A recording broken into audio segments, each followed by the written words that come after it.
we are ready to offer a highly ambitious trade deal as the central pillar of this partnership, including zero tariffs and zero quotas on all goods entering our single market of 450 million people.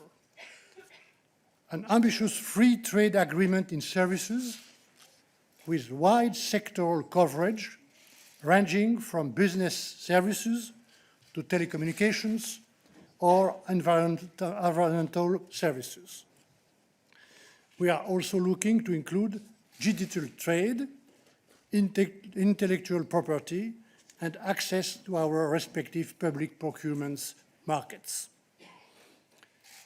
We are ready to offer all this, even though we know that there will be strong competition between the UK, our immediate neighbour, and the EU in the future.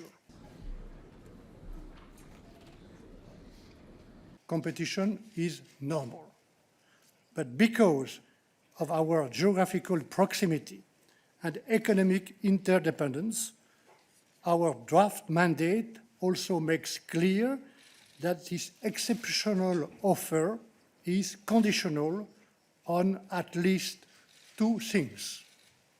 First, we need to make sure competition is and remains open and fair. We have already agreed with Prime Minister Johnson that our future partnership will prevent, and I quote, unfair competitive advantages. We must now agree on specific and effective guarantees to ensure a level playing field over the long term. That means mechanisms to uphold the high standards we have on social, environmental, climate, tax and state aid matters today and in their future developments. Our free trade agreement must include an agreement on fisheries. This agreement should provide for continued reciprocal access to markets and to waters with stable quota shares. If we can agree on this, as well as on robust commitments toward the level playing field and the necessary enforcement mechanism, we will achieve a very ambitious, free and fair trade agreement. We will have two separate markets instead of one single market. Rules of origin and customs formalities will apply between the UK and the EU. Access to the EU market will be subject to certification and market authorization and supervision activities. There will be no harmonization or mutual recognition of rules. This means, for example, that UK financial services suppliers will no longer have the passporting rights they used to enjoy under Union legislation. All imports of goods or services supplied in the EU will need to comply with the EU rules, be it on safety, health, or other standards protecting our public policy objectives. We also want our economic partnership to cover many other areas, such as the mobility of people or transport. We will also consider how the UK could continue to participate in EU programs such as Horizon Europe or Erasmus. For this, the EU will first needs clarity on its own multi-annual financial framework beyond 2020. The EU will consider whether our economic partnership will be accompanied by equivalences of financial services or adequacy of the UK data protection regime. These will be unilateral decisions of the EU. They are no part of the draft mandate.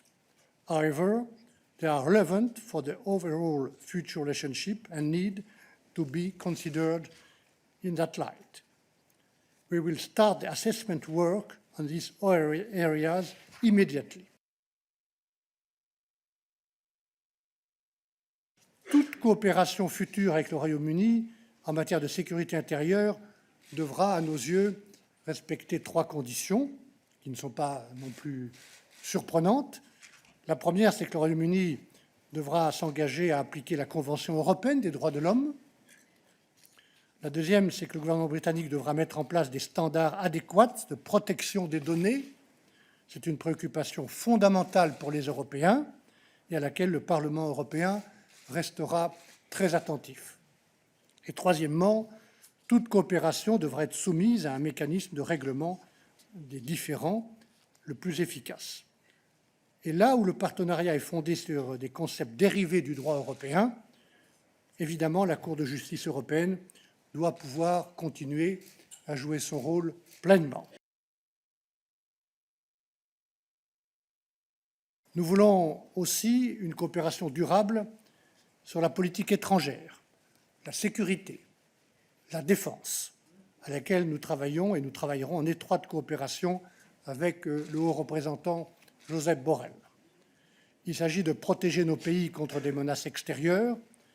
Il s'agit aussi, et donc, de disposer rapidement d'un cadre qui nous permette de travailler, de coopérer, d'échanger ensemble sur la gestion des conflits, la promotion de la paix et de la sécurité. Pour cela, nous avons besoin de mécanismes de dialogue, de consultation, d'échange d'informations et de coopération, mécanismes qui devront respecter pleinement l'autonomie et la souveraineté de l'Union, l'autonomie et la souveraineté du Royaume-Uni. Un partenariat ambitieux nécessite un cadre robuste pour garantir sa mise en œuvre dans le temps, sa crédibilité et donc sa mise en œuvre par les 2 parties. Au-delà des mécanismes de dialogue et de consultation politique, nous avons besoin d'une boîte à outils composée de mécanismes efficaces de règlement des différends et de mise en application. Ce cadre de gouvernance doit couvrir tous les domaines de coopération économique et de sécurité. Si certaines obligations ne sont pas respectées par une des 2 parties, l'autre partie doit pouvoir agir rapidement et efficacement, y compris, à nos yeux, avec des mesures autonomes en cas de violation des éléments essentiels de l'accord.